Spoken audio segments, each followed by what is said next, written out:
Boa tarde. Ímonos achegando ao final da 42ª Semana Galega da Filosofía, que ten como eixo central o alimento, polo que agardamos que esteades comezando a estar cheos, pero, bueno, que deixedes un oquiño aínda para a sobremesa. Como sabedes, neste horario de tarde tratamos de reservalo para facer reflexión sobre nós, sobre o noso, sobre Galicia en xeral. Lembro as primeiras sesións deste ciclo dentro do grupo da aula que comezábamos a debater, ¿no? A debater sobre temáticas, a debater sobre autores, autoras que podíamos traer. E tiña moito protagonismo o interior, a terra, esa terra tan vencellada á gandeiría, á agricultura. Pero se estamos a falar de Galicia, consideramos que tamén temos que falar de mar, ¿no? Que é ineludible, porque Galicia tamén é sal, tamén é area e tamén é pedra. E se nos quedamos con algúns enfoques históricos tradicionais, poderíamos pensar que o gran protagonista desa historia marítima pois viría sendo un mariñeiro de baixura, coa súa fisga, que posa fachendoso como ao estilo de Neptuno, ¿no? Pero, en troques, ese mariñeiro que herdeu esa gloria, ¿no? Esa gloria da historia, ese protagonismo da historia, sempre estivo acompañado por unha sombra. Unha sombra que o espertaba en medio da madrugada, co almorzo sempre listo. Unha sombra que o axudaba a carresar as artes ata a embarcación, que logo axudaba tamén a descargar a embarcación e a carresar todo ata o punto de venta. Fose isto unha lonxa, fose isto unha praza de abastos, e logo pola tarde, despois de evidentemente deixar a comida feita e quente, tiña que arranxar as redes sen deixar de ter un ollo nas crianzas, non? Esta é a historia tamén da costa galega. É unha historia esquecida ou apartada, máis que esquecida, ocultada, máis que esquecida. Porque esa sombra, sempre tan ben disposta, sempre tivo nome de muller. E por iso temos o enorme prazer de ter aquí connosco a Luisa Muñoz Abeledo, doutora en Historia Económica pola Universidade Autónoma de Barcelona e actualmente profesora titular na Universidade de Santiago de Compostela. Ela especializouse nos enfoques de xénero e particularmente nos modos de vida e de traballo da muller en Galicia. E digo Galicia sen concretar moito, porque realmente non se cingue simplemente a este espazo xeográfico, porque o seu currículo realmente non deixa con fame. Comento vos só algunhas cousas antes de pasarlle a palabra. Ela dirixiu proxectos de investigación como la transformación de la estructura ocupacional en España, 1860 e 1970.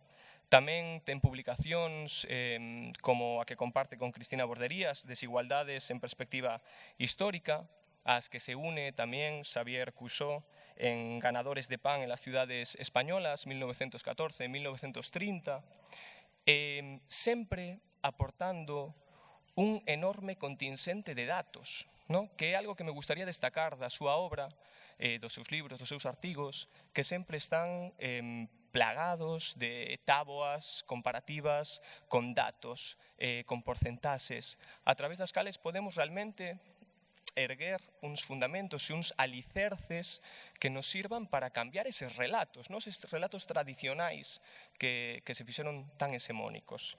En definitiva, este Bo Facer tamén lle granxeou relacións con grupos internacionais como o Grupo de Cambridge para la Historia de la Población y la Estructura Social desta mesma universidade.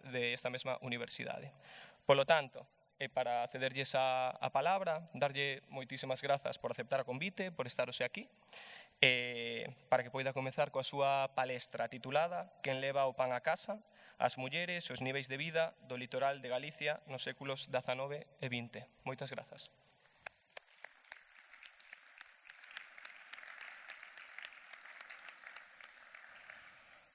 Bueno, en primeiro lugar, dar moitas gracias a esta presentación e moitas gracias aos organizadores desta Semana Galega da Ciencia por terme convidado, porque para min sí que é un placer estar aquí, non?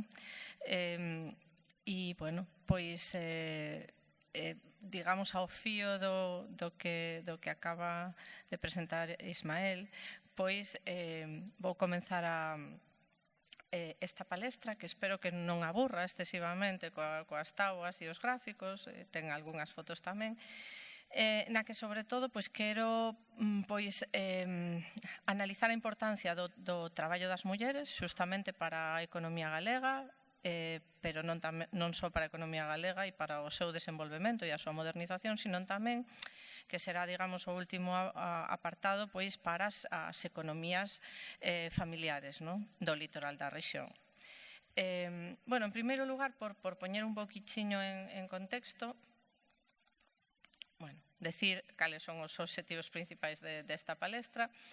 En relación ao que decía Ismael, ver cal era a actividade e reconstruir, digamos, cuantificar con datos, visibilizar ese traballo das mulleres, que foi importante en toda España desde todos os tempos, porque as mulleres traballaron e mesmo non deixaron tampouco de traballar na etapa franquista, sino que en sectores como o téxtil ou a conserva, que eran maioritariamente femeninos, tamén traballaron, non?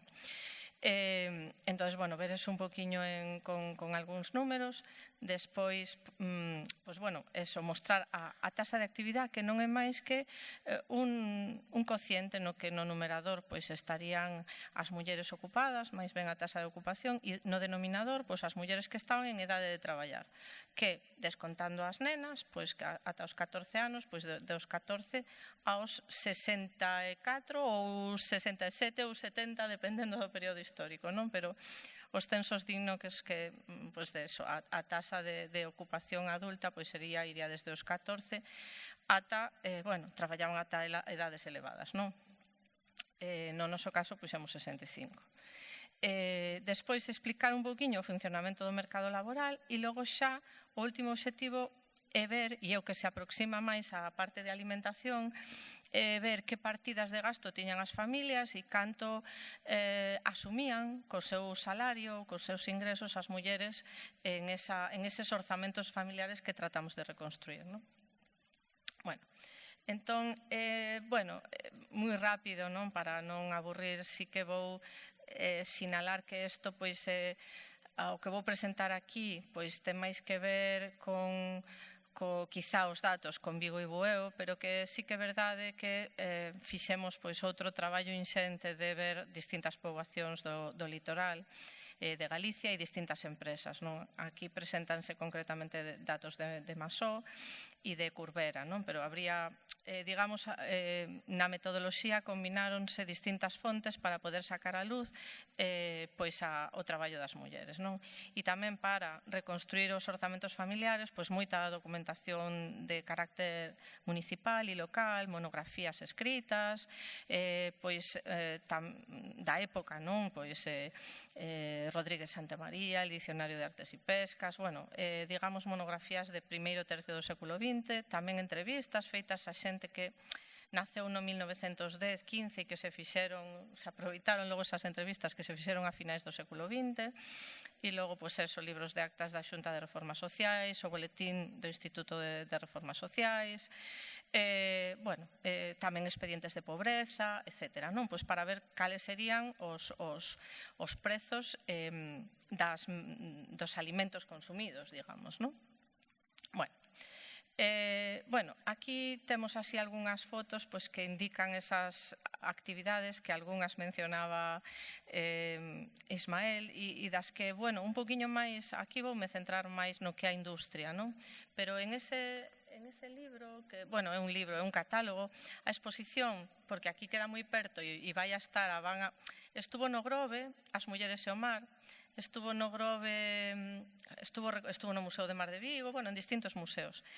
E agora, a van a coller, por fin, despois de que remataron as obras e van a a ter o espacio, pois van a coller no Museo Maso de Bueu, que é o seu sitio natural, porque pois moita da investigación foi feita xustamente nesa poboación, nese concello, non?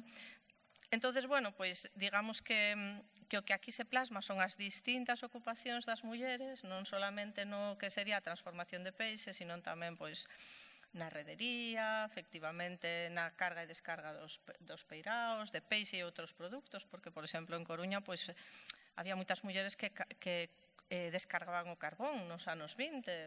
Logo, bueno, foron os estibadores homes, pois aí sempre querendo que non desmellorasen as súas condicións laborais, pois as foron, digamos, chimpando fora, non? E nos anos 30 xa quedaban moi poucas. Pero, bueno, no Porto de Coruña e algúns do norte de España, como Santander, pois tuveron este colectivo de mulleres, non? E, bueno, pois o marisqueo, tan importante tamén, non? Bueno, pois todas esas actividades están máis plasmadas na exposición, aquí en algunhas fotos tamén, en fotos antiguas, pois aí tedes un pouquiño a parte da industria na foto de abaixo e arriba pois máis o marisqueo, non? E despois, bueno, pois digamos o que se usaron para a reconstrucción de orzamentos familiares pois foi máis os datos de Vigo e de Bueu, datos sacados en parte dos padróns e en parte da combinación cos datos de empresa, non? Como datos de empresa, pois usamos unha estadística tamén que é moi bonita e que despois non se volveu a publicar, que sería a publicada nos anos 30, estadística de pesca do 32 e 33, que sinalaba empresa a empresa o número de homes e de mulleres que estaban empregados, non? E entón, bueno, pois isto nos permitía coñecer, pois, ao longo de todo o litoral, pois, cantos homes e cantas mulleres había. Entonces, despois, bueno, vemos como por rexións, non? Pero eso sería esa imaxe que non sei se vedes moi ben desde aí, pero sería as empresas o que producían e o número de homes e mulleres que tiñan, non? Para eses anos 30. Pero logo usamos máis cousas como ese boletín, boletíns oficiais, anuarios de pesca, reseña xeográfica estadística, etc. Compre sinalar que Galicia era, e todavía é, aínda que, bueno, pois agora as empresas son menos e está máis concentrado o sector, a principal productora de peixe e a principal exportadora de peixe transformado, non? E isto, pois, así un pouquiño, por dar o contexto histórico, pois, dende mediados finais do 18, pois, inmigrantes con capital, é dicir, bueno, os fomentadores cataláns que viñan aquí, vendían os seus tecidos, aguardentes, viños e tal, viron a oportunidade de negocio de instalarse na costa e aproveitar a sardiña salgada. E son os primeiros que se instalan, bueno, había, por suposto, productores locais, pero, bueno, con novos métodos de producción e tal, e empezan a formar pois empresas familiares e logo acabanse instalando desde comenzos do 19, non? Pois as empresas, unha das que está, bueno, a principal que está da que tomamos os datos, Maso, pois estaría desde 1819 na poboación de Bueu, non? E logo pois expandiría por outros lugares, Cangas, Avilés, etcétera. E, bueno, pois a industria logo, a transformación, digamos, da salga a conserva fíxose máis entre, bueno, na década que tedes aí, 1880, 1907, non? Cando, pois, se fai esa transición da sardiña salgada a sardiña envasada herméticamente. E, bueno, pois esas empresas que eran necesarias pois para efectivamente formar un mercado de traballo industrial, pois tiñan unha integración vertical desde os seus orixens, porque non soamente, digamos, transformaban, sino que tamén, pois, os fomentadores tamén eran armadores de barcos, non? É dicir, desde a extracción da sardiña ata a distribución comercial, todo o proceso de integración vertical hacia atrás e hacia adiante. Sobre todo acentuado nos anos 20, vale? Aproveitaron, hai que decir, o contexto tamén da Primeira Guerra Mundial para, digamos, acumular beneficios e logo reinvestilos na modernización dos anos 20, non? E, bueno, non só, hai que decir, Galicia era a principal rexión productora e exportadora, sino que tamén era das principais áreas conserveiras do mundo, non? Donde sí que é verdade que así en comparativa, pois con Bretaña, con Portugal e con outras zonas, mesmo en América do Norte, pois California, etc., pois que como funcionaba a industria e o mercado de traballo pois era similar. É dicir, que a veces eses estudios micro, pois se poden, digamos, extrapolar porque digamos, o modo de organización tecnolaboral pois é semellante en todas partes, non? Entón, bueno, o combinar datos macro con estudios micro de historia pois é interesante. Bueno, isto é algo que ven de San Carmono, bueno, xa está aí, que foi o que realmente ele estudiou a estructura da industria, bueno, é o que máis sabe da industrialización de Galicia, en realidad, non? E esta sería, pois, a parte da industria conserveira, bueno, pois un mapa sinxelo, pero onde se ve que a industria estaba concentrada nas Rías Baixas, principalmente. Agora hai unha tese de Chema Leal, que saiu fai pouco e que estudiou a zona do norte, que é moi interesante porque estaba menos estudiada tamén, non? O Cantábrico. Bueno, as empresas, eso é Masocangas, bueno, no seu período de esplendor, non? Que era chamada pois a Catedral da Conserva Europea, porque nos anos 40 era das máis grandes, e Alfageme en Vigo, non? Cangas e Vigo. Bueno, aquí veñen algúns números justamente pois de número de fábricas, de producción e de unha estimación do número de mulleres que solían ser pois por fábrica de salga non eran moitas, entre 20 e 40, non? E logo nas conserveiras, bueno, o sector estaba bastante atomizado, entón moitas empresas tiñan non tantos empregados e logo unhas poucas pois tiñan, pois como Masó, Alfageme ou Albo, pois tiñan pois máis de 500 empregados e máis de 1000 no caso de Masó. Bueno, isto ven da estatística de pesca e aquí vese o noroeste somos nós, Galicia, un pouco pois o número de homes e de mulleres empregados no sector e en porcentaxes. E logo isto, pois que fixémolo máis así polo miúdo, poboación a poboación, pois isto sería pois a taxa de actividade, que vos comentaba antes, bueno, aquí vai de 15 a 65 anos, non? E entón o número, digamos, absoluto de mulleres ocupadas no sector, ese cuño de edades, e despois o que representaría a transformación no que sería o total de ocupación das poboacións, non? Que é o que está en verde. E entón, pois vedes como en Vila García pois era un 63%, moito, non? Pese a que pode haber tamén ocultación, non? Digamos, dese traballo, non? Pero, bueno, que están aí, pois, sinaladas as principais galegas, Boeo, Cangas, e despois da rexión cantábrica tamén, Laredo, Santoña, Lequeito, etc. Bueno, isto non é exactamente, pero é para visibilizar ese traballo das mulleres, non é exactamente a conserva, non, pero é unha reconstrucción do que sería esa actividade femenina en Galicia en comparativa con España.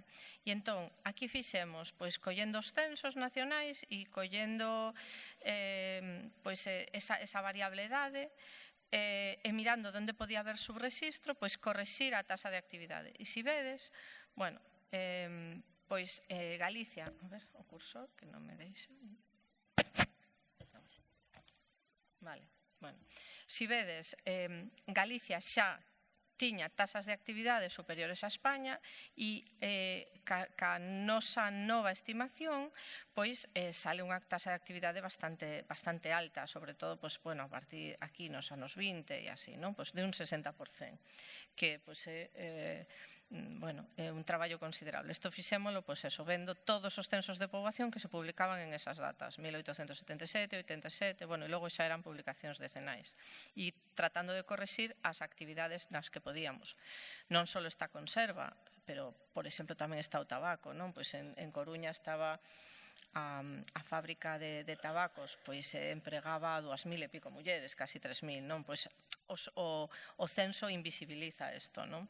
Entonces, pois hai que darlle luz.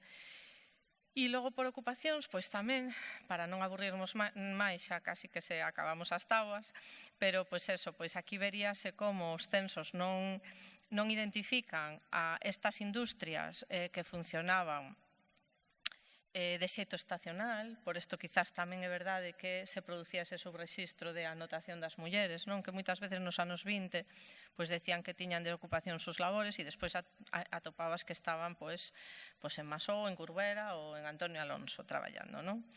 E entón, de correxir eso, pois nos sale realmente pois unha estimación do traballo femenino pois superior, como vedes aquí, non? E a industria alimentaria, que non era nada, logo pasa a representar un 12% de toda a actividade femenina, de toda a ocupación femenina, non? Entonces, bueno, pois é importante facer esa corrección, non? Ahora estamos con España, pero eso é moito máis complexo porque, claro, xa unha rexión inteira é máis complexa, pois, bueno, ahora saliu unha publicación na revista de Historia Económica que digamos, traballa estos temas do subregistro. Bueno, e logo xa vendo un poquinho, pois, como era ese mercado de traballo, aquí tedes na foto unha salgadeira de Bueu. Esta era de unha familia italiana e que tamén, bueno, sobre todo na costa norte, onde había pois máis instalación destas familias que iban, digamos, a explotar sobre todo a anchoa, o bequerón, etc. Pero, bueno, aquí os Gallero de Bueu pois tamén montaron unha salgadeira. E, bueno, este sería o propietario e aquí se ve, pois, eso, pois, moitas mulleres, non, ao redor. Os homes, pois, serían os toneleiros, o salgador, os prensadores, serían un número máis pequeno, non? As proporcións solíanse manter entre a salga e a conserva, pois, bueno, ao redor de eso, 80% da man de obra era femenina. E como era este mercado de traballo? Bueno, pois era segmentado, é dicir que, como acabo de indicar, dividíanse as tarefas, non? E era tamén un traballo estacional e irregular. Os contratos, por suposto, non eran escritos. Hai algúns escritos, pero moi poucos que se conservan de contratos mesmo interesantes da familia Pais, por exemplo, de Bueu. Contempláramos un no que se contrataba aos mariñeiros e logo tamén as mulleres dos mariñeiros irían estacionalmente a transformar a sardiña salgada. E era o home o que cobraba en ese caso. Isto era de mediados do século XIX, non? Pois, bueno, despois os contratos realmente vemos se farían nas seguintes diapositivas pois máis explícitos e máis formais, bueno, desde os primeiros convenios colectivos na Segunda República e, sobre todo, durante a etapa franquista, non? Entonces, bueno, e o diferencial salarial, bueno, vamos a ver agora, pois era un gap salarial de ao redor de un 50%, non? Bueno, aquí vemos esa diferenciación de ocupacións. Isto é Masocangas e isto sería pois reparación de maquinaria, non? Os homes instalábanse pois nos talleres de construcción de latas, de envases, nos de reparación de maquinaria, na administración, na compra e venda de materias primas, etc. E as mulleres estaban máis concentradas nas plantas de procesado de peixe, como se pode ver aquí. Esta foto que efectivamente sale tamén aquí, non? Pois comentábamosla antes, isto na etapa franquista, son os anos 60. A empresa Masó, bueno, tuvo patentes, os fornos tostadores e bueno, máis cousas. E tamén foi unha das pioneiras en facer o que sería a introducción científica do traballo. Que, bueno, que en España, bueno, tamén hai que decir que o regulamento de traballo das conservas de peixe foi o segundo feito polo franquismo, xusto no 39. Bueno, e aquí, uns anos máis tarde, a Gaspar Masó, que era, pois, bueno, esta familia, pois, é unha saga de empresarios conserveiros, claro, de 200 anos digamos, de empresa familiar, e Gaspar Masó foi tamén presidente da Asociación Nacional de Conservas de Peixe e estaba, bueno, pois, moi interesado en saber como coñecer a Organización Científica de Traballo e entonces con outros empresarios tamén, non só deste sector, sino de diferentes sectores, pois viaxaban a América e pois tiñan relación pois coa xente, cos enxeñeros, cos técnicos de alá e tal, e isto sería unha visita á fábrica de Cangas, non? Entón, isto realmente non son traballadores, é a visita, bueno, traballadores, pero traballadores técnicos especializados, enxeñeiros ou que fora de outros lugares. E aí están as mulleres na liña de procesado de peixe, non? Bueno, as mulleres tamén non solamente traballaban aí, sino que tamén, desde principios do século XX, foron sustituindo aos homes no que serían os talleres de construcción de laterío, non? E aí, pois, isto que implicou? Pois implicou para os empresarios ter menos conflictividade obreira, porque as mulleres eran traballadoras dóciles que aprendían estos métodos productivos relativamente de xeito sinxelo, e estaban pois nas troqueladoras, troquelando a folla de lata ou facendo fondos ou facendo corpos das latas, etc. E supoñía unha reducción do coste laboral, non? Que por este motivo tamén pois os talleres e mesmo as empresas metalgráficas, a metalúrxica, artística, se foron feminizando esas empresas, non? E, bueno, ainda así seguía habendo fenda salarial, non? Porque a veces por igual traballo, pois os homes, soldadoras, seguían cobrando máis os homes que as mulleres, non? Bueno, isto é un indicativo de como eran os contratos eventuais ou fixos discontinuos. Os eventuais, pois, eran o que elas mesmas verbalmente chamábanse como obreiras diarias, non? Que iban cada día durante a temporada de transformación e logo, pois, ese contrato, digamos, escrito, pasaba a chamarse fixas discontinuas, non? E o que se reflicte aí. É curioso tamén porque os regulamentos do franquismo que se iban desgranando nos boletíns oficiais non cambiaban moito. E mesmo temos os do século XXI, os convenios, non? Que se iban asinando, como en texto cambia moi pouco, é dicir, que presenta unha gran continuidade este mercado laboral, non? Bueno, ahora coa crise que houbo no 2008, despois de facer algunhas entrevistas a mulleres que traballaban pois, en Gealsa, concretamente foi, pois en períodos de crise se incorporaron homes, non? Que non tiñan outra oportunidade de emprego ao sector. E entón teñen homes menos, en pouca cuantía, pero empezan a ter homes nas plantas de procesados, non? O sea que a situación actual está modificase un pouco. Bueno, ese é o convenio colectivo do 22, xustamente, non? E, bueno, non se lee moi ben, pero se víramos o texto de un e outro, pois serían textos semellantes. Bueno, este sería donde se perciben as categorías laborais, esa escaleira de traballo onde as mulleres pois, están no primeiro peldaño, é dicir, no fondo de todo, o resto de obreiras serían as que pois, cobrarían menos diñeiro, non? E, bueno, pois aquí temos salarios no ano 33 de 2,25 a 3,5 xornal diario das mulleres, non? Bueno, aquí temos algunhas outras actividades que las desenvolvían, non? O marisqueo a pé, bueno, a carga e descarga de peixe, ou a redería, que está aquí, esa é unha imaxe do franquismo. E despois, bueno, temos por último o que sería esa contribución das mulleres á economía familiar e aos orzamentos familiares. Bueno, aquí está expresado en salarios reais. E que é isto? Bueno, a ver, para explicar un pouco os gráficos. Este salario real de Bueo, pois os datos son de Masó, non? E o salario real masculino, o que serían os conserveiros, categorías oficiais segundas, soldadores, e estos serían as oficiais segundas mulleres, non? O salario real femenino. E isto pois, está feito ou construído pois, a partir do que serían as tarifas por ocupación, non? De mulleres e de homes, que estarían no numerador, e despois teríamos abaixo pois os produtos que se consumían co seu precio, é dicir, como que sería un IPC de hoxe, pero reconstruído históricamente, non? Entón, isto sería, o que indicaría sería o número de cestas alimentarias, non? O número de cesta de alimentos que podría asumir unha muller ou un home traballando no sector, non? Este é o primeiro gráfico. Entonces, bueno, pois aquí o que podemos apreciar é que pois en estos anos, non hai datos para antes de 1919, pero en estes anos 20, digamos, bueno, aquí hai un lapsus que non habería os libros de xornais, pero, bueno, os salarios eran bastante planos nos anos 20. Pois sería o que podrían asumir as obreiras co seu xornal diario, que sería, pois, como tedes aí, pois, bueno,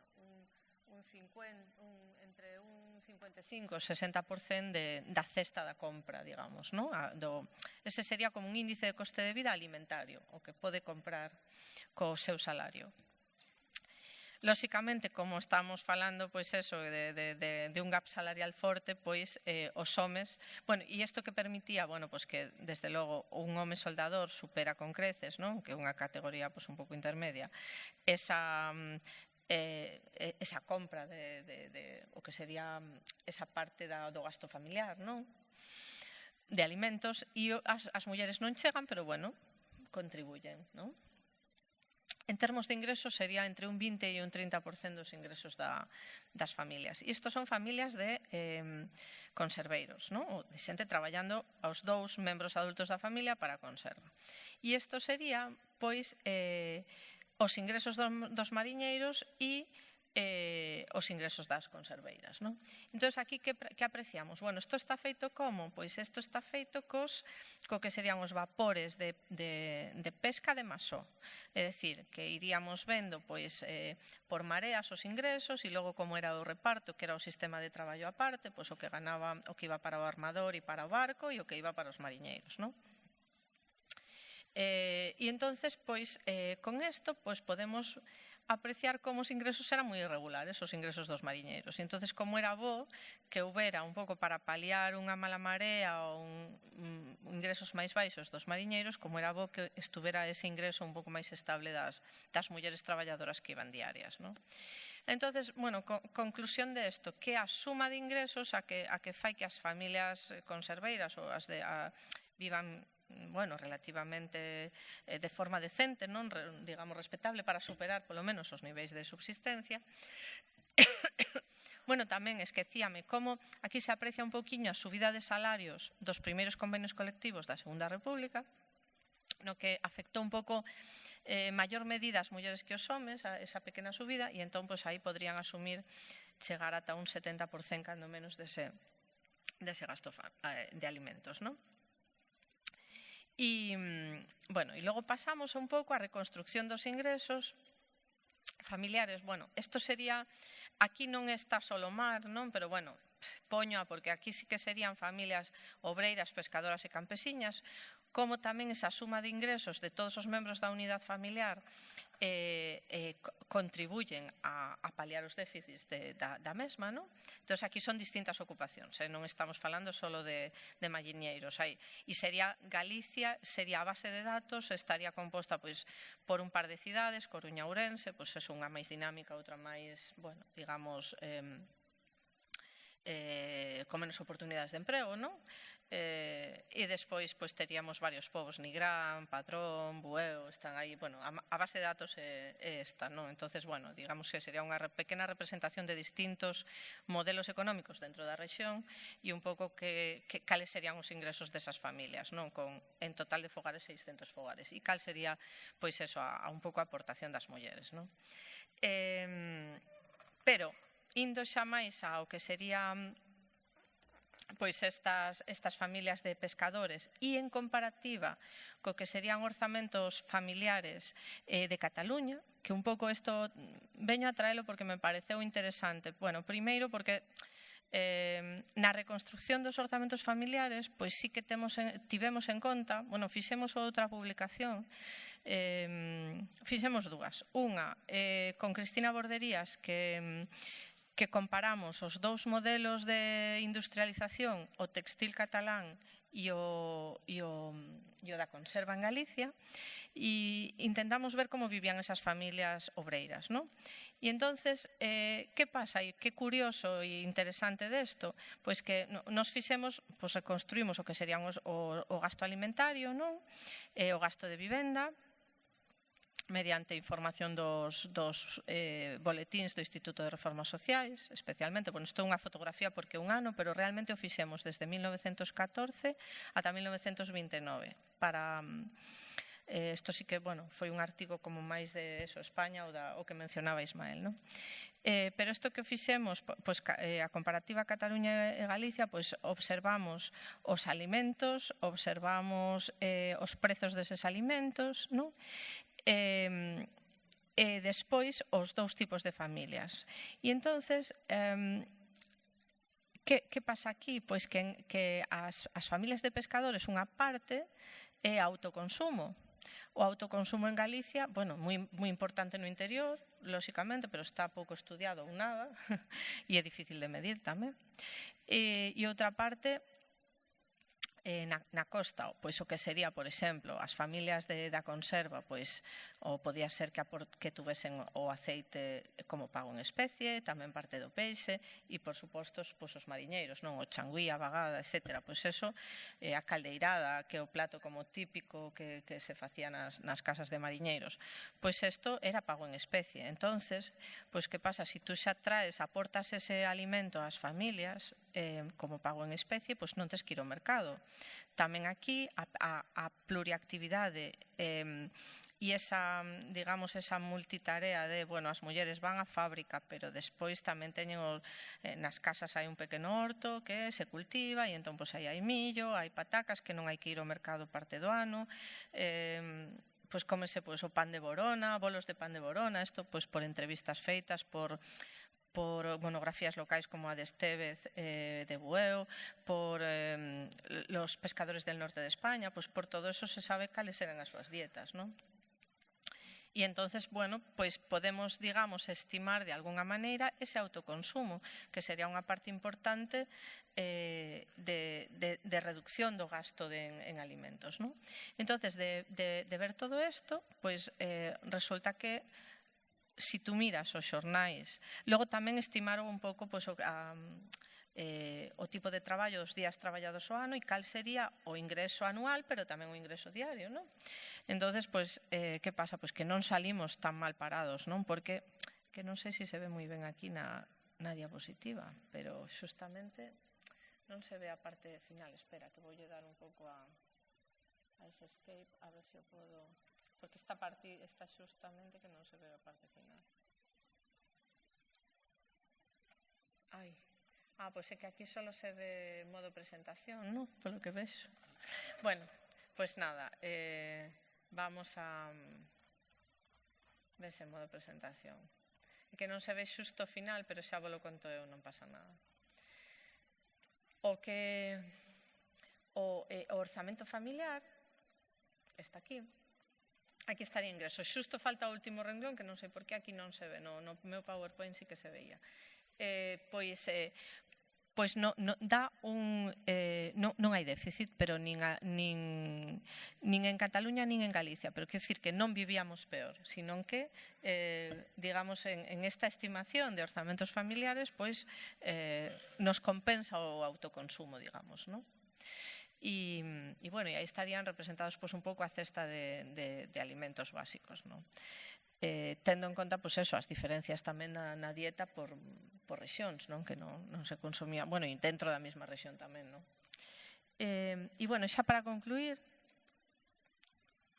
logo se xa queredes facer, pois eso, preguntas máis sobre miúdo, pois as contestarei na medida do posible, pois, bueno, pois un pouquiño, pois como era ese mercado laboral, que os contratos das mulleres eran eventuais ou fixos discontinuos, os dos homes serían permanentes, que as tasas de actividade no litoral eran moi elevadas, porque, lóxicamente, tiñan máis oportunidade de emprego que na Galicia interior, e, bueno, como as ocupacións femeninas están máis concentradas nas plantas de procesados e na elaboración de peixe, con escasa mobilidade ou poucas posibilidades de promoción interna, e a pesar de eso, como, e a pesar da fenda salarial, como, aínda así contribuían a participar no que sería o custe da cesta alimentaria nun 60-70%. E con isto, pois, remato, espero non terme estendido moito, creo que máis ou menos me axustei o tempo, e, bueno, xa a partir de agora o que irades. Gracias.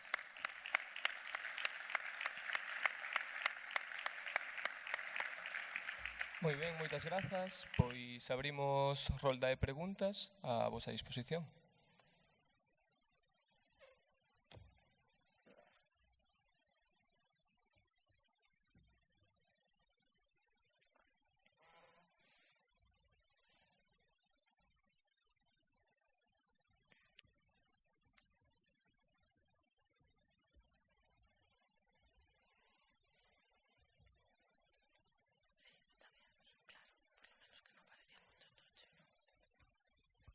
Hola, boa tarde.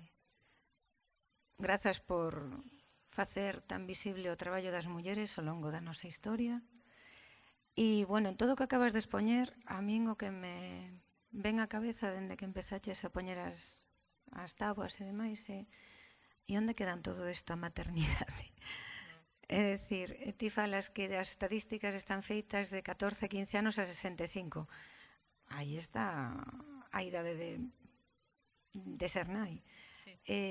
Neses contratos que atopabades, aparecía reflexado de alguna maneira poder sair para lactancia ou que facían cos nenos? Porque aquí estamos nós, somos fillos desas xeracións, é dicir, non eran mulleres, un 60, un 80% de mulleres traballando, quen estiveron os fillos? Onde estaban os fillos? Grazas. Boa pregunta, moi boa. Pois, bueno, os fillos... había varias alternativas. Realmente sí que como temos todos os datos de operarias de Masó prácticamente e temos o padrón, non temos todos os padróns, pero temos algúns, pois podemos saber en que familias se insertaban, non? E a idade que tiñan. E logo pois fixemos este exercicio para os anos 20 e xustamente, mira, que borrei as tábuas, pero as teño no portátil, senón podría buscalas despois. Pero o que podo decir de palabra, pero con datos que tamén están aí, é que as mulleres non deixaban de traballar totalmente. É dicir, que non había unha curva como din algunhas historiadoras así relevantes, que hai unha curva en forma de U que dejan el mercado laboral e logo vuelven, non?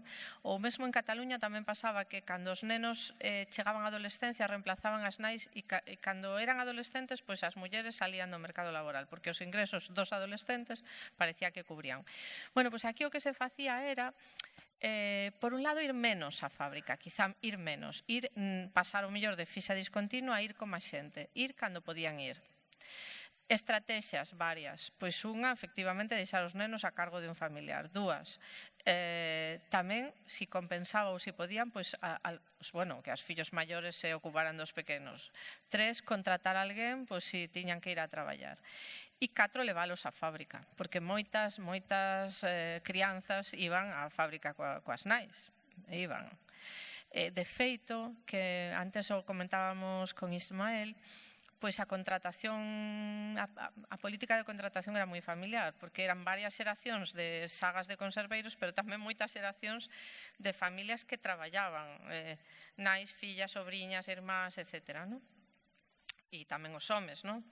Entonces, pois iban traballando por varias xeracións para a mesma empresa. E entón, bueno, pois vemos como que o número de fillos non condicionaba que as mulleres non traballaran, porque seguíanse distintas estas estrategias que estou dicindo, non?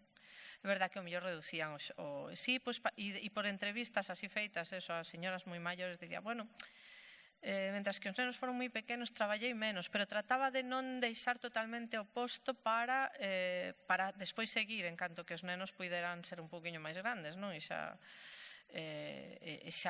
bueno, de aquelas se conciliaba de outra maneira, non? Tamén.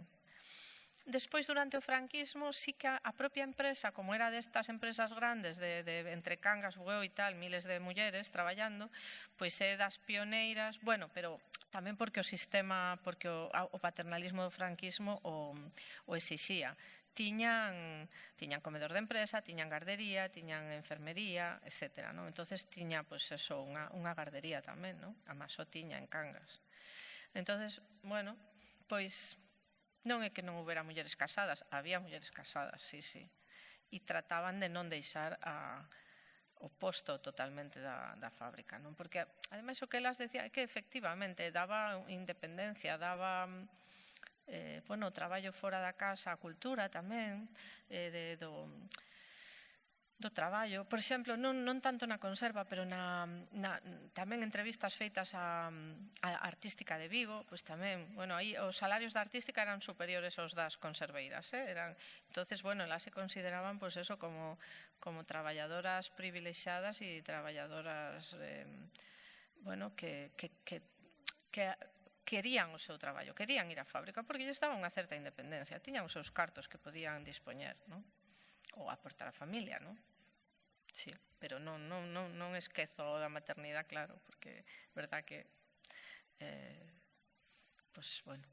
de alguna maneira tiñan que conciliar, ou abandonaban ou de alguna maneira tiñan que conciliar. E logo hai unha cousa, teño uns textos moi bonitos que os eliminei de aquí porque digo, bueno, non se pode contar todo, pero que había como unha certa distribución paritaria das tarefas, que me fixo moita gracia coas entrevistas. Pois, por exemplo, bueno, podría mesmo ler algún, non? Pero, pois el, home e muller na conserva de Masó, por exemplo, non?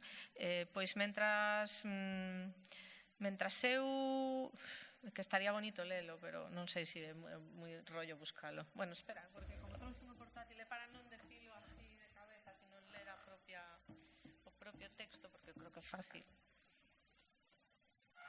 Xa digo que tiña aí... Mentres Luisa busca, simplemente, aquí na páxina 29 do libro este, As mulleres e o mar, que, bueno, que a verdade é que é unha edición moi bonita, así imitando como unha lata de conserva, aparece unha fotografía de como eran as garderías na fábrica de Masó en 1960, con todos os berces pendurados polas paredes, coidado, bueno, por unhas mulleres tamén. E a verdade é que, bueno, é divulgativo, pero que foi un achegamento moi bo este libro. A ver, se non atopo rápido, pues pasamos.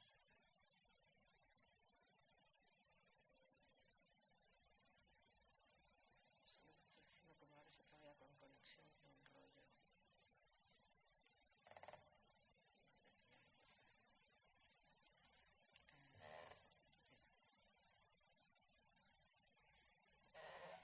E se alguén ten algunha pregunta pensada para despois, pode ir erguendo a man, así Monse pode achegarse.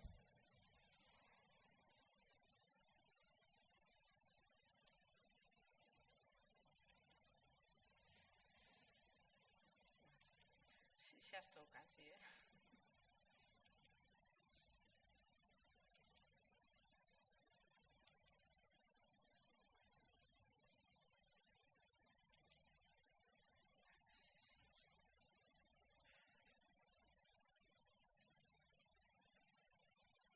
Se non consigo medio minuto, deixámolo correr.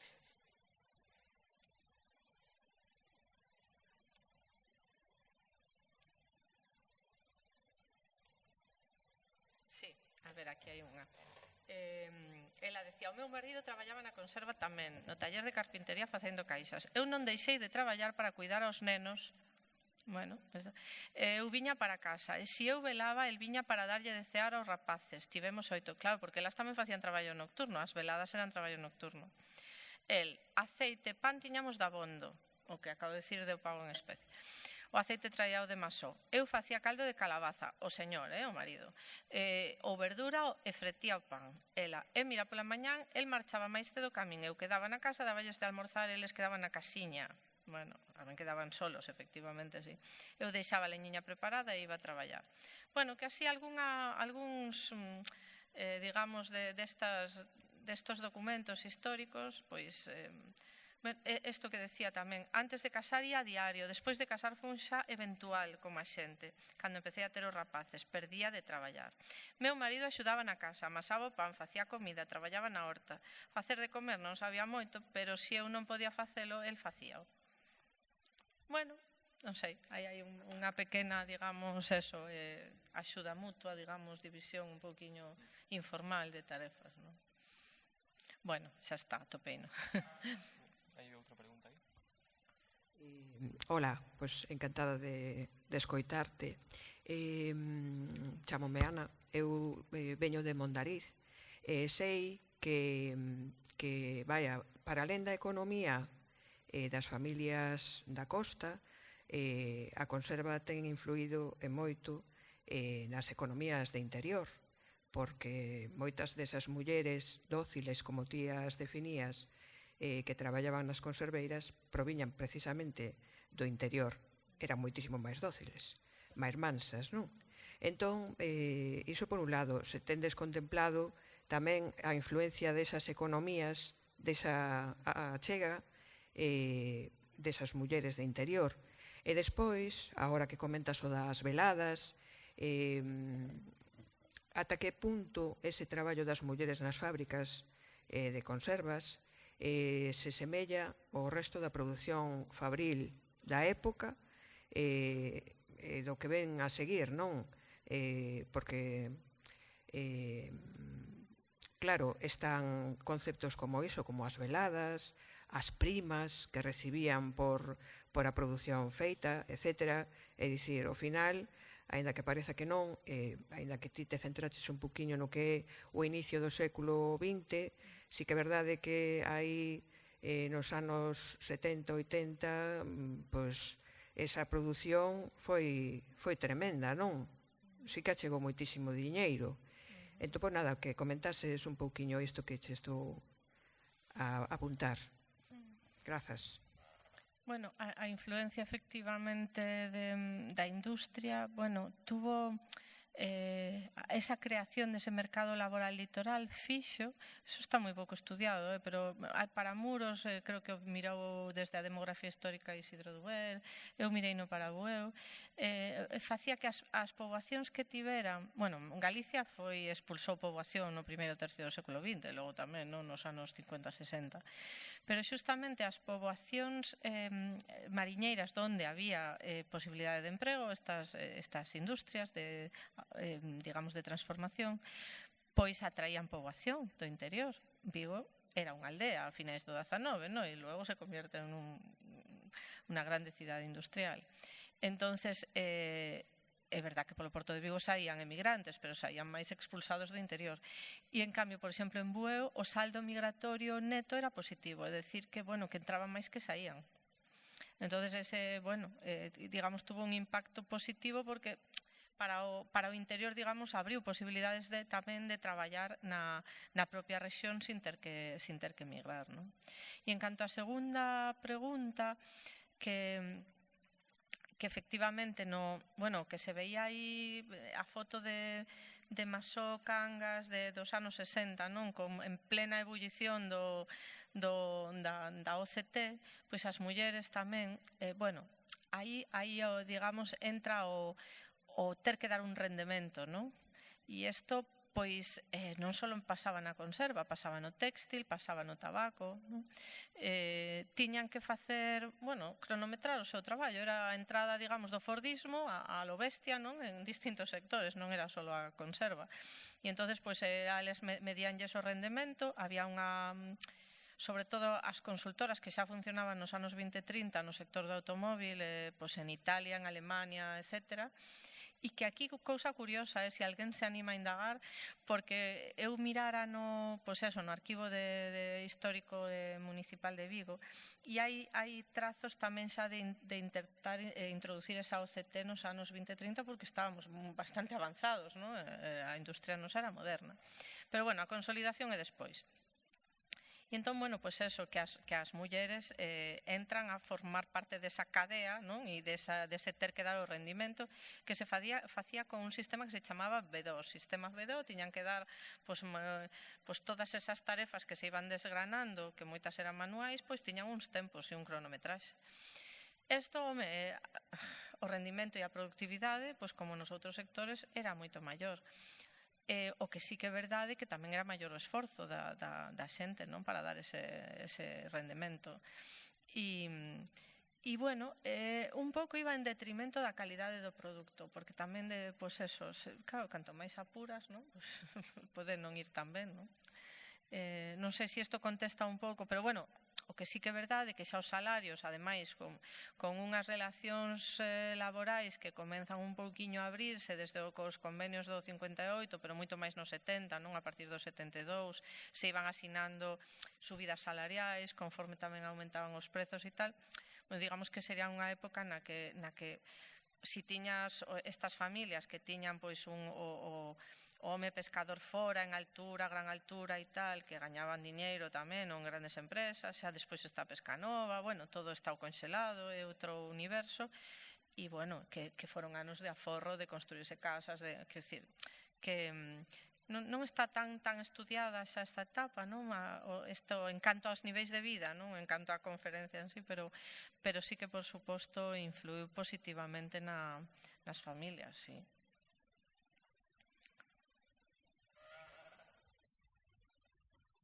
Máis preguntas?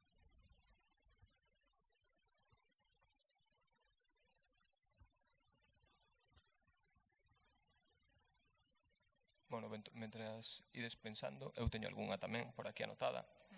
Quería que nos comentaras un pouco, porque, bueno, ás veces é certo que pois en certos espazos os datos, non?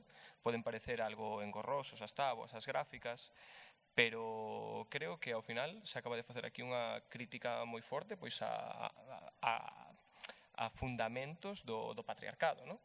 Tives de publicar este artigo sobre o home gañador de pan. Gustaríame que nos comentaras un pouco como afecta todo isto que nos acabas de presentar a esa noción tradicional do home gañador de pan, e que incluso nas redes sociais hoxe en día podemos atopar como hai certa veneración a esa figura case mítica do home proveedor, non? E que estamos aquí, creo eu, desmontando. Falsa, totalmente.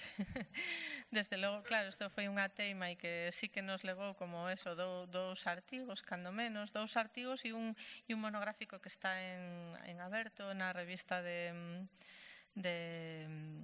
áreas, non de historia exactamente, pero revista internacional de historia social, non, bueno, áreas se chamase. Bueno, a cousa é, saliu no 24. A cousa é que aí facemos tamén unha comparativa de rexións, de cidades, de povos.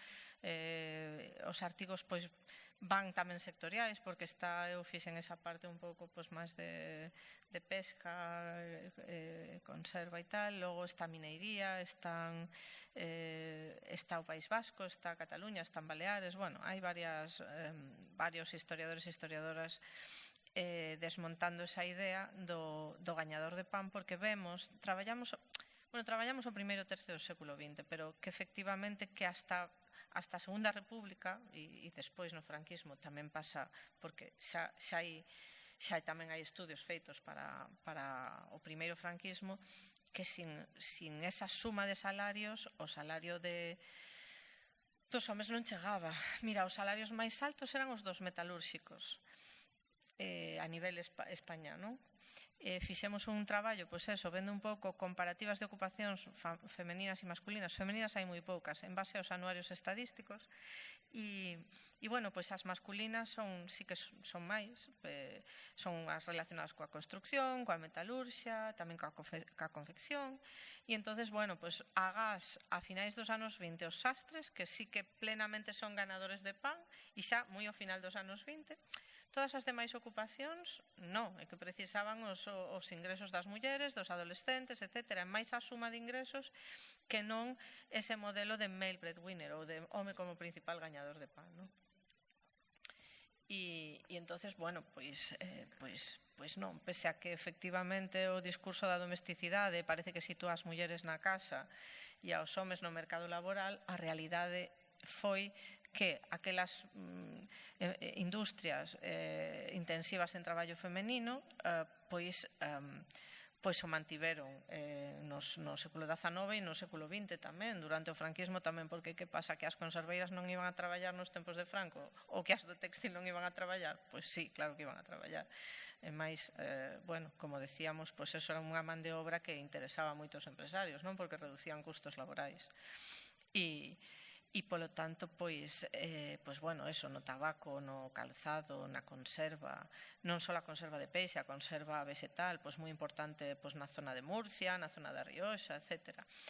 No calzado en Baleares e Alicante, no textil, por suposto, en Cataluña, as mulleres eran a principal ocupación e, polo tanto, digamos, contribuindo ás economías familiares. Curiosamente tamén é o mesmo, sendo modelos moi distintos, tamén nos salían para Cataluña e Galicia un porcentaxe moi semellante de aportación aos ingresos, entre un 20 e un 30, que é curioso porque, bueno, porque os modelos eran diferentes, non? Entonces, bueno, pues sí, a verdad que eso xa creo que quedou bastante demostrado, ¿no? Con datos, pero moito dato, que non foi así, ¿no? Sí. Mais?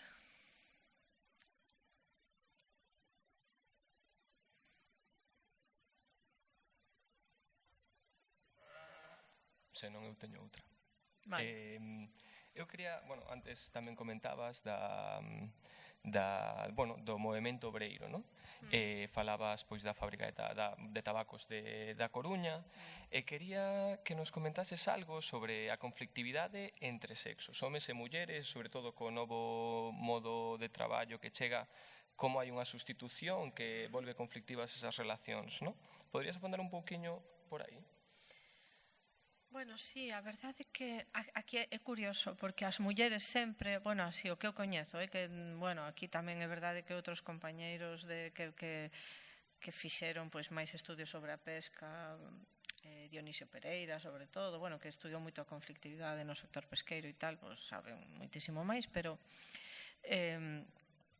sí que é verdade que polo que eu vin, bueno, primeiro as asociacións das mulleres son máis tardías que as dos homes, empezan así a haber expedientes, sobre todo hai máis documentación para a Coruña, desafortunadamente, porque a de Pontevedra hai un libro de rexistro de asociacións, pero logo que serían os expedientes aos que se refire o libro, desapareceron. Pero bueno, son pois da segunda década do século XX, máis ben. Eso non quita que non houbera folgas e conflictos a finais do XIX, que tamén houbo, pero eran como conflictos puntuais. As mulleres, pois, imagina, pois, elas, precisamente por conciliar, pois preferían o millor o pago non a xornal, sino a destallo, porque eso lles permitía, bueno, cando xa, digamos, fixeran o cupo de produción, marchar para casa, sin ter en conta o tempo, non? E entonces, bueno, pois unha folga foi que querían ese tipo de sistema de pagamento. Pero logo, digamos, non se consolidaba a sociedade, sino que se desfacía. As sociedades masculinas, pois xa desde o comenzo desa transición á conserva, pois se consolidaron, os soldadores e os que facían as latas pois eran considerados un pouco, pero non só aquí, sino tamén na Bretaña, tamén en Noruega, tamén en Portugal, pois eran os cabaleiros do ferro, se lles chamaba, eran os traballadores privilexiados, digamos, e un pouco os salarios como os dos metalúrxicos, os que tiñan os salarios máis elevados. E entonces, claro que houbo moita conflictividade, moita folga nas primeiras décadas do 20, porque eles non querían perder privilexios e veían que pois iban tamén, bueno, o fío da creación das escolas de artes e oficios, que íbanse creando, pois os adolescentes iban non só mulleres, tamén rapaces novos, pois iban podendo sustituir a mecanizar os procesos e sustituir aos traballadores metalgráficos e, bueno, pues claro, isto era un coste, reducir o costo laboral para as empresas, non? E houve moitas folgas e hai moito na prensa obreira pois se visibilizan esas folgas, pero que ao final, despois de 2 décadas así de loita, pois foron sendo desplazados, non, por mulleres e adolescentes, e logo nos anos 20 as plantillas eran diferentes. E logo, que pasa? Pois tamén que as mulleres solían apoiar as folgas dos pescadores, que eran os seus maridos, e iban á folga e apoiaban, non? E tamén as folgas dos soldadores, pero ao contrario non acontecía tanto, non? É dicir, que elas iban máis solas nos seus conflictos. Isto é así. Pero eu creo que, efectivamente, pois isto sí que forma parte pois do patriarcado, de pensar tamén en termos da unidade familiar, que era o que conviña, e entón, pois, elas apoiaban aos seus maridos, lóxicamente, non? E ao revés, non? Ao revés, non? Sí. Algunha cuestión máis?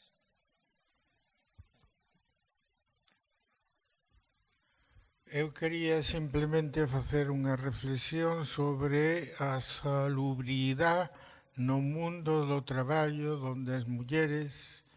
Eu teño unha imaxe no Porto de Ribadeo, que é onde son, donde había unha fábrica de conservas e teño a miña nai por ali facendo traballo, metendo a sardiña na caixa, pero ao lado dun forno que facía un fume.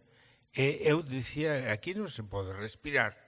E ela aguantaba todo eso e tiraba para diante. O marido estaba traballando fora. Había normas que defendían que as mulleres non poideran ter riscos de enfermedad por culpa do traballo en sí. Nada máis, grazas. Bueno, a ver, había, claro, realmente había pouca seguridade laboral, é verdad. Tamén os homes se veían afectados, porque os soldadores tamén respiraban, digamos, había moita enfermedade pulmonar, non, construindo as latas, non? Así que eso afectaba a homes e a mulleres, afectaba aos dous. Pero non había, o sea, había algunha norma clara sobre que tamén despois se obviaban. Había normas, bueno, pois normas que se pasaban por alto os conserveiros normalmente, pero sí que había algunha protección ás mulleres a certos traballos penosos, pero aí sí, nos anos 20, na Segunda República sí que había. O seguro de maternidade tamén ven dos anos 20, 30, non? Ainda que algunhas mulleres decían que non o querían porque non lles compensaba o custo do seguro. Si traballaban non como fixas discontinuas, sino como eventuais, que non lles compensaba ese custo, que preferían cobrar todo o xornal ao que serían os beneficios que se cobraban tarde e mal, non? E seguros sobre accidentes laborais tamén o hai desde principios do século XX, non? Pero bueno, había accidentes de traballo e, bueno, en canto á salubridade e isto, seguramente habría informes dos inspectores, pero é verdade que as empresas compensáballes pagar as multas e tirar para diante. Esta é a cousa, non? Basicamente. Tamén, por exemplo, polo que atinxe o traballo de adolescentes ou de menores, non? Que podían traballar, se as familias o permitían, a partir dos 12, 13 anos. Estou falando de principios do século XX, cando xa internacionalmente se proíbe o traballo infantil, non? Pero sí que recordo de ver multas dos inspectores de traballo a algunhas empresas de Vigo porque tiñan menores traballando en caldeiras ou, sabes, en actividades que era moi común nas máquinas troqueladoras de, efectivamente, cortar unha falanxe. Bueno, así, había riscos laborais, eran elevados, efectivamente. Pero, bueno, as multas se podían pagar e seguir. Logo tamén a industria tiña moitas excepcións á norma, pero non só aquí, tamén en outros países, así, ou outras áreas conserveiras, porque sí que é certo que como era o peixe un produto perecedoiro e había que, digamos, producilo con rapidez, sobre todo antes de que chegara o frío, no primeiro tercio do século XX, pois chegaban os barcos e transformábase, non se esperaba, e iso podía ser un domingo. Entonces había exencións ao descanso dominical, que tamén era outra norma que tamén estaba aí, pero había excepcións ou exencións ás industrias segundo tamén o que fora a súa, digamos, organización productiva, non?